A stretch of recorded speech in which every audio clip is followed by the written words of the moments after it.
It is already happening quietly, behind closed doors and carefully worded statements, but the signs are there for anyone willing to look. 2026 is shaping up to be a year that forces the modern church to confront uncomfortable truths it has postponed for far too long.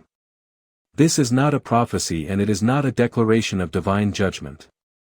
It is a sober outlook based on court calendars, public records, survivor testimony, and patterns that have repeated themselves across denominations, platforms, and continents. The coming year is less about sudden collapse and more about sustained exposure, where unresolved scandals, delayed justice, and moral evasions finally converge. One of the most closely watched developments centers on Robert Morris, the former Gateway Church pastor whose fall sent shockwaves through evangelical circles. His anticipated release from jail in early 2026 has already sparked intense speculation. For supporters, the question is framed around redemption and forgiveness. For critics and survivors, the concern is far more serious: what happens next, and who decides when a leader is truly restored? The church world has seen this story before, where a period of silence is later reframed as reflection, and consequences are subtly rebranded as persecution. Morris's release will not mark the end of scrutiny, it will likely be the beginning of a new phase, one where public statements, private meetings, and strategic silence will be examined for signs of genuine repentance or calculated rehabilitation. The tension lies in whether accountability will be honored beyond legal outcomes, or whether institutional loyalty will again override moral clarity. Compounding that tension are the major lawsuits still hanging over Morris and Gateway Church. These cases are not minor disputes or technical disagreements, they involve serious allegations, including a defamation lawsuit and a large-scale class action related to tithing practices that reportedly involves millions of dollars. Such legal actions strike at the heart of trust between church leadership and congregants. They raise questions about transparency, financial stewardship, and whether spiritual authority was leveraged to silence dissent or suppress inquiry. As these cases move forward, they are likely to produce documents, testimony, and evidence that will force uncomfortable conversations well beyond one church or one leader. The outcomes may reshape how churches think about governance, donor accountability, and the legal limits of pastoral influence. At the same time, a broader pattern is emerging that cannot be ignored: disgraced pastors seeking quiet comebacks.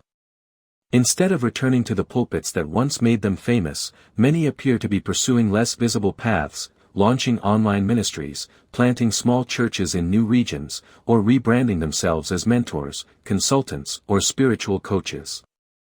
This trend reflects an understanding of how public memory works. Controversy fades, headlines move on, and without sustained accountability structures, a leader can reappear with minimal resistance. The danger is not simply that individuals return to ministry, but that they do so without addressing the harm left behind. When restoration is self-declared and repentance is never demonstrated, the cycle that enabled abuse and misconduct remains intact. This concern is amplified by reports of a former megachurch pastor announcing plans to launch a new church in 2026, despite unresolved allegations and recent court rulings connected to his previous ministry. The announcement has reignited debates about who gets to decide when someone is fit for spiritual leadership. For many observers, the issue is not whether forgiveness is possible, but whether leadership should ever resume in the absence of accountability, restitution, and transparency. Survivors often describe these relaunches as re-traumatizing, a public signal that institutional ambition still outweighs personal harm. As more of these initiatives come to light, churches will be forced to grapple with whether charisma and vision are being prioritized over character and responsibility. Meanwhile, arrests and trials are beginning to signal a shift that many believed would never come. The recent arrest of a longtime pastor accused by multiple women, some of whom first spoke out decades ago, has been interpreted by many as evidence that the era of automatic protection for church leaders is slowly eroding. These cases matter not only because of their outcomes, but because of what they represent: a willingness, however delayed, to take allegations seriously and pursue legal accountability regardless of status or reputation. For survivors who were ignored, dismissed, or pressured into silence, these developments offer cautious hope that their voices may finally be heard in meaningful ways. Looking ahead, high-profile arraignments expected in early 2026 are likely to intensify public attention on church-related abuse cases.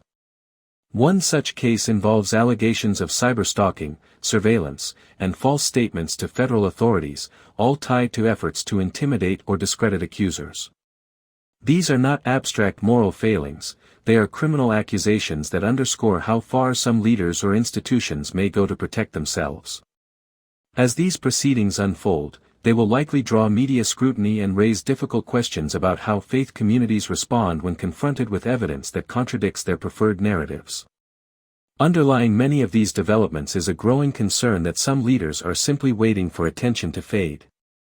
Rather than engaging in repentance or making amends, they retreat from public view, relying on time to dull outrage and fatigue to erode accountability.